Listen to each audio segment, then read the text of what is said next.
With mounting evidence of militant atrocities and an increasing al-Qaeda infiltration into the ranks of the armed opposition, many of those who initially wanted reforms in Syria may be asking themselves whether they can trust the foreign-backed militarized opposition. Stay with news analysis. In Syria, some of al-Qaeda's foot soldiers call themselves Jabhat al-Nusra li Ahli al-Sham, which is the Arabic way of saying front for the protection of the Levantine people. Like other al-Qaeda affiliate groups, al-Nusra fighters are well-trained, experienced and battle-hardened from places like Afghanistan and Iraq. Al-Nusra has already claimed responsibility for several attacks against the Syrian army. The group says it increased its assaults on government forces from 7 in March to 66 in June. A breakdown of al-Nusra's attacks in Syria between March and June reveals the following. More than half of the attacks were in the capital Damascus and 20% in Syria's largest city and commercial hub, Aleppo. The terrorists have also operated in Deir, al-Zour, as well as elsewhere in the country. Al-Qaeda terrorists in Syria use a variety of tactics in their fight against Damascus. In the last 4 months, al-Nusra fighters used ambushing tactics 30% of the time, resorted to assassinations more than 20% of the time, used IEDs and car bombs more than 15% of the time, and kidnapping and suicide bombs represented 8 and 7% of the attacks, respectively. Al-Nusra represents only one group and perhaps a small percentage of fighters in Syria. According to the New York Times, the U.S. intelligence community assesses that terrorists from the Iraqi branch of al-Qaeda are expanding to Syria. In a video message last February, al-Qaeda's leader Ayman al-Zawahiri called on militants in Iraq, Jordan, Lebanon and Turkey to rise up and support what he called their brothers in Syria. Some terrorist forums announced the death of foreign militants in Syria on a frequent basis. Militants from Saudi Arabia, Lebanon, Egypt, and even places as far as Chechnya. The authorities in Jordan have arrested a number of terrorists trying to sneak into Syria. Terrorist groups fighting in Syria are well-trained and well-funded. They're often backed with money from states who like to see President Bashar al-Assad gone. States like Saudi Arabia, Qatar and Turkey, as well as the U.S. and its Western allies. And that's probably why their presence is encouraged. Take the latest hostage-taking of Iranian pilgrims in Syria. Neither the U.S. nor any of its allies has condemned the kidnapping of the 48 Iranians. Even the United Nations remains silent on the issue. This has given rise to a conviction that terrorists could be good guys if they serve the interest of the U.S. The al-Qaeda rose from the ashes of the Soviet occupation of Afghanistan during the 80s. The group was heavily backed by the U.S. spy agency, the CIA, Saudi Arabia, and Pakistan. But at the end, it was the same al-Qaeda that reportedly carried out the most horrific act of terror inside the United States on 11 September 2001. Is history repeating itself?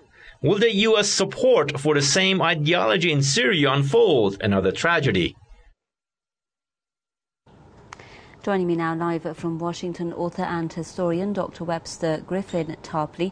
I'd also like to introduce with us from Beirut with the Center for Middle East Studies and Public Relations, Mr. Mufid Jaber, and also with the Baltimore chapter of the Southern Christian Leadership Conference, Dr. Randy Short, with us from Washington. Thank you very much, gentlemen, for being on News Analysis. My first question to our guest in Washington, Dr. Tarpley. There was this article I was reading by one British photojournalist, Dr. Tarpley, who was briefly abducted in Syria, and he was saying that he was shocked by the fact that there was not a Syrian in his sight among his abductors, and that he was shot by a British militant, that in fact several of his abductees had South London accents. So the question is this actually on the ground a US-led proxy war with all options in play in this quest for regime change, including the option of kidnappings?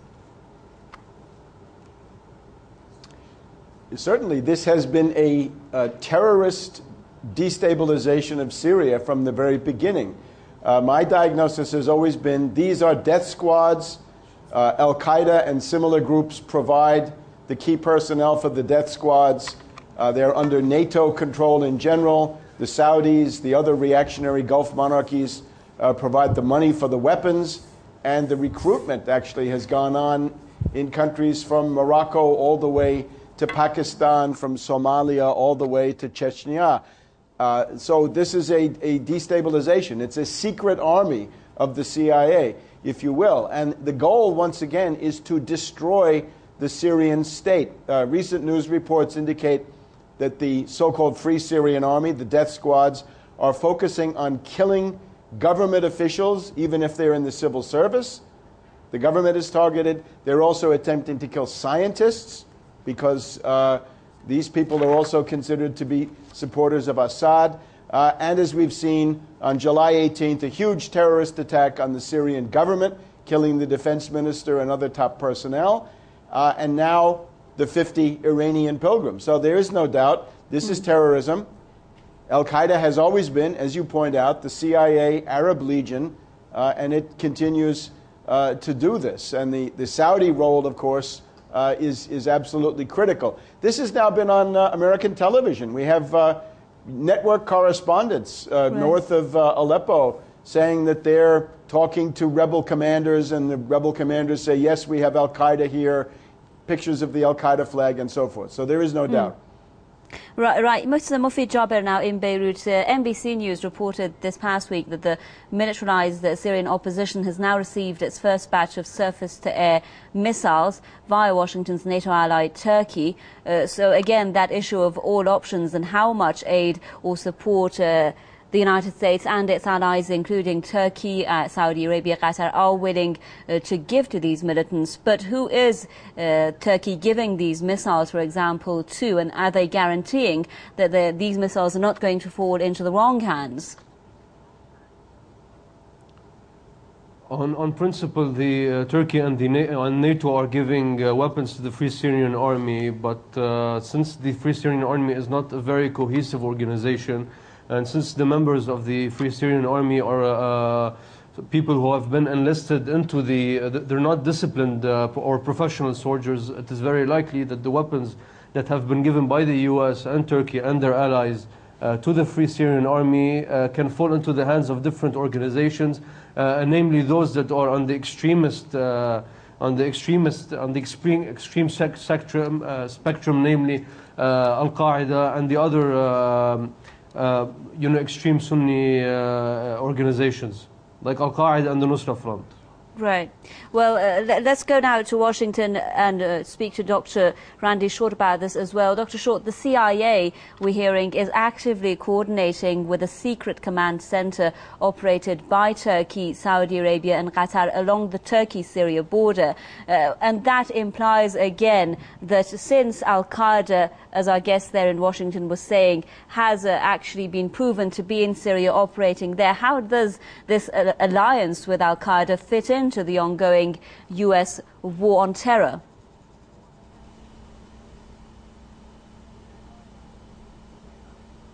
Well, I mean, the war on terror is a farce.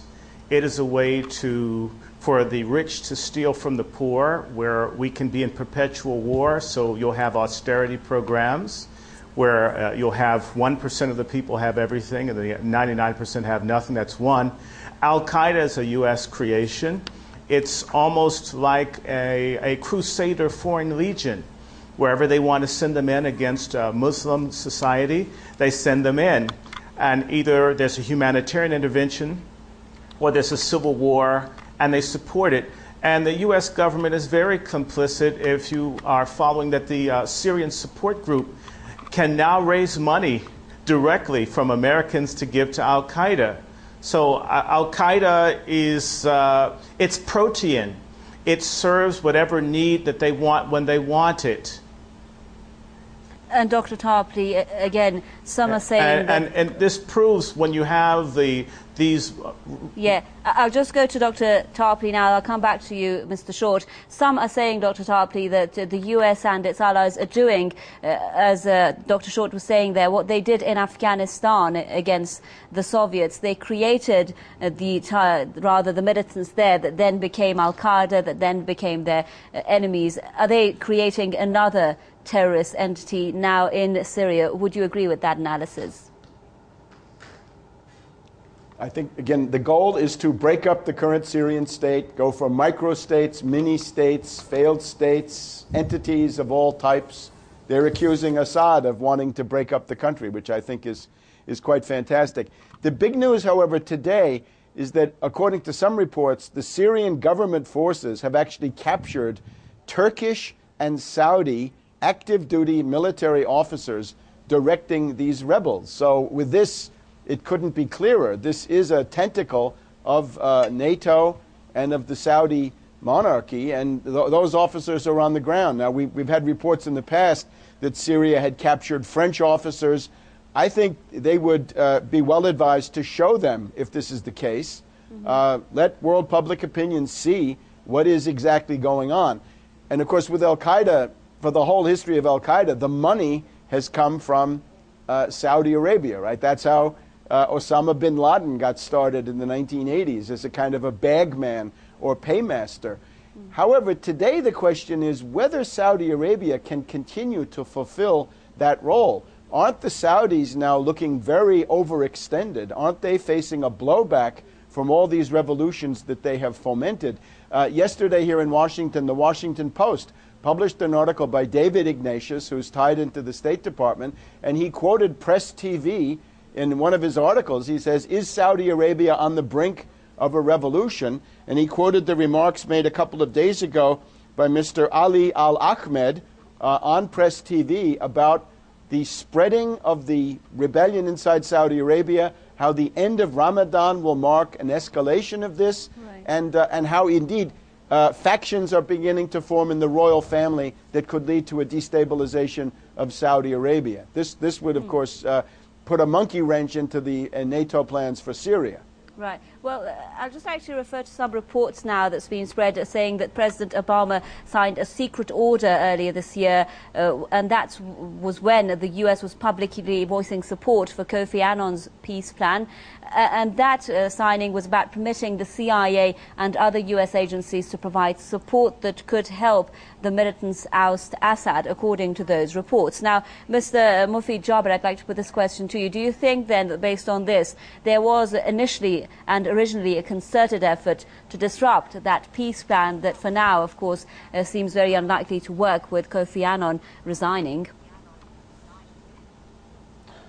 Initially, the U.S. wanted to make the Syrian government led by President Assad kneel down, but now its goal has changed, and their goal is to effectively remove Bashar al-Assad from power. So, yes, the United States is making a great deal of effort into arming the militants, and its only goal up until this point is to replace the government of Bashar al-Assad with one which would be more loyal towards more loyal to the U.S. as well as the allies of the U.S., namely Saudi Arabia and Qatar, and a government that would be in line with the foreign policy of the U.S. and Saudi Arabia and Qatar.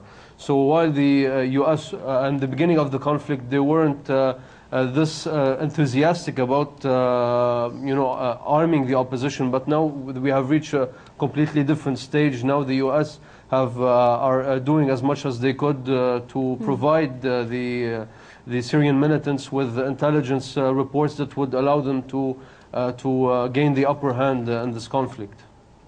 Right, so Dr. Randy Shaw, the question that now comes to mind is there a plan to prolong this war, for this to be a protracted war that's going to rather destroy Syria from within, or is this plan about doing all it, rather the militants and their backers doing all they can to bring the Assad regime down? Which one of these is the ultimate goal?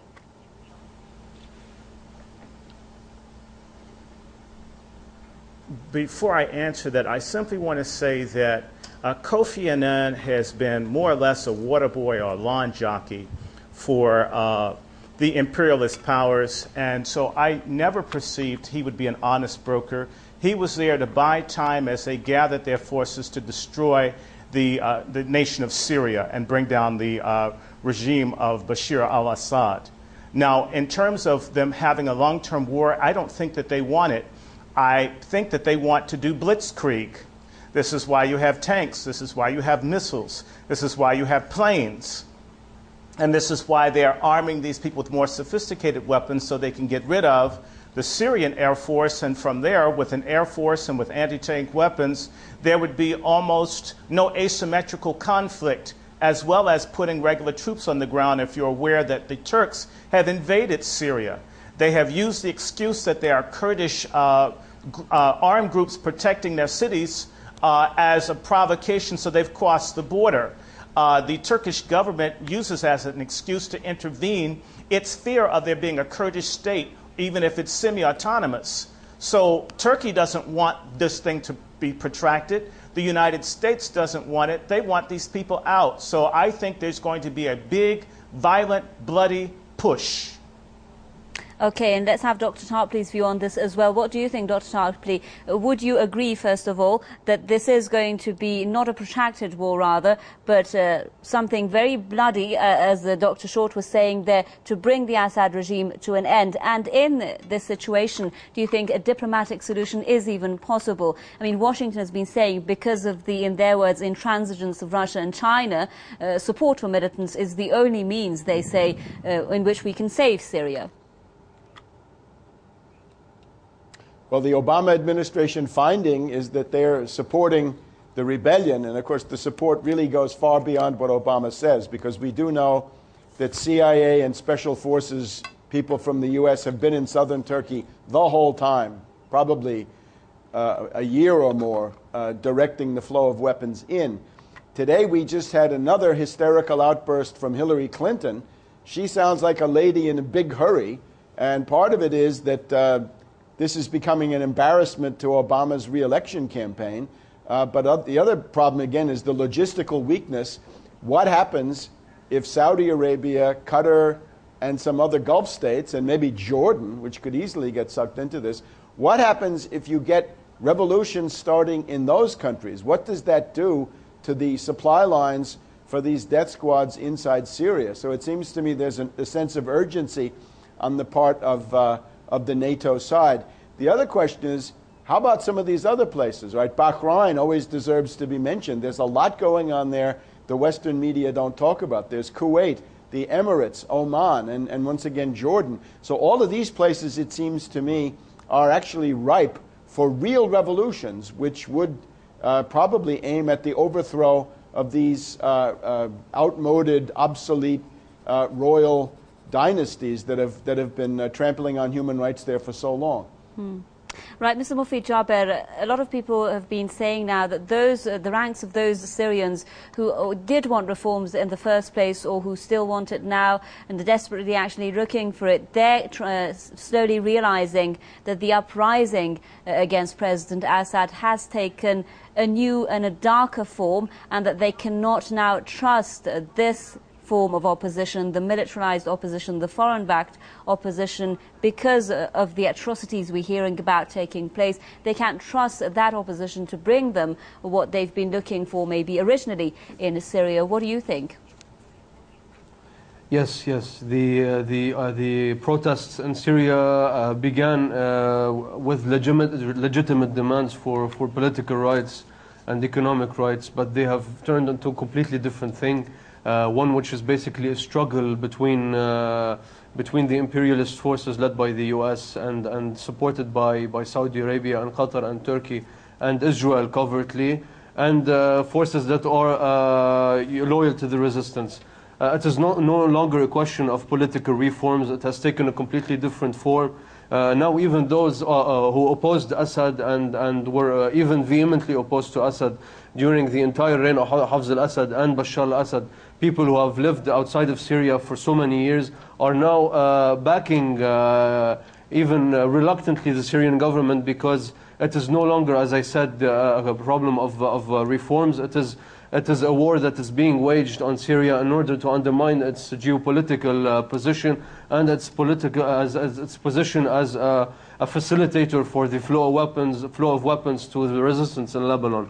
So this is a war that is being waged on the Syrian government, not because of its nature as a regime that doesn't provide any political freedoms, but as a regime that has always supported the resistance. And so now even those who oppose the Syrian regime are initially now coming to support it, facing those who have only recently defected to the opposition, by being offered financial incentives by Qatar and Saudi Arabia. Right, Dr. Short, a lot of people, when they're speaking about what should be done, what's the solution for the current situation that Syria is facing, how should we attempt to and try and stop this bloodshed? Some are saying that the comprehensive peace talks are required involving all regional players. Some are saying that political dialogue inside of Syria. But how practical do you think these solutions are going to be, and what role can Beijing and Moscow play in this kind of a solution?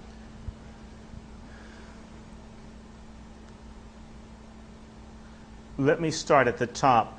The Chinese will be negligible because the Chinese really do believe, quite stupidly, that there's a nonviolent way to deal with the maniacal greediness of the Western imperialist powers. That's one. They should have learned that with the Opium Wars, that it's not done that way. As for the Russians, they really need to step up. The failure of the Russians to deliver the missile systems, the SS-300s, as well as other armaments to back up the Bashir regime, in as much as they don't have troops there. They need to keep their promise. It seems as if the Russians have a lot of mouth, but they don't have a backbone. Now, at the same time, there were about 12 nations, and takes Syria out, 11 nations that refused to vote against Syria, and 32 that abstained, or 31 that abstained. It seems as if those nations could come together and organize a peace force themselves, which would also necessarily involve Iran as a major stakeholder in this. This is not just about destroying Syria. It is about destroying the emerging new regional powers, of which Iran is number one in terms of its scientific abilities, and it having an ideological break with the economic system of central banks in the West. So these people need to come together and form a new United Nations, inasmuch as the one that exists seems to only serve capital and greed and war and genocide. Right, we've just got under a minute time left. Dr. Tarpley, if you could very briefly tell us your view on this. The question I put to you earlier, do you think a political, diplomatic solution right now for Syria is viable? I have to say some of those ideas are very intriguing. Certainly the United Nations is now in a tremendous crisis, similar to the League of Nations when it was supporting aggression back in the 1930s. It seems to me now that the focus of this entire crisis shifts from being totally fixed on Syria to being more regional, right? You're talking about tensions between Turkey and Iraq, tensions between Turkey and Iran. You've got, again, this whole archipelago of revolutions that could break out in the Gulf. This would, I think, shift many elements of power, not even in the region, but in the world. Right. And it seems to me right now, the principal way that this might end is if the blowback becomes overwhelming. If Saudi Arabia goes into revolution, then you'll see the imperialists shift their assets to try to shore up the regime in Riyadh. Thank you very much, Dr. Webster Griffin Tarpley, author and historian, talking to us there live from Washington. I'd also like to thank our guest in Beirut, Mr. Mufid Jaber, with the Center for Middle East Studies and Public Relations, and in Washington again with the Baltimore chapter of the Southern Christian Leadership Conference, Dr. Randy Short. Thank you very much, and thank you for staying with another edition of News Analysis.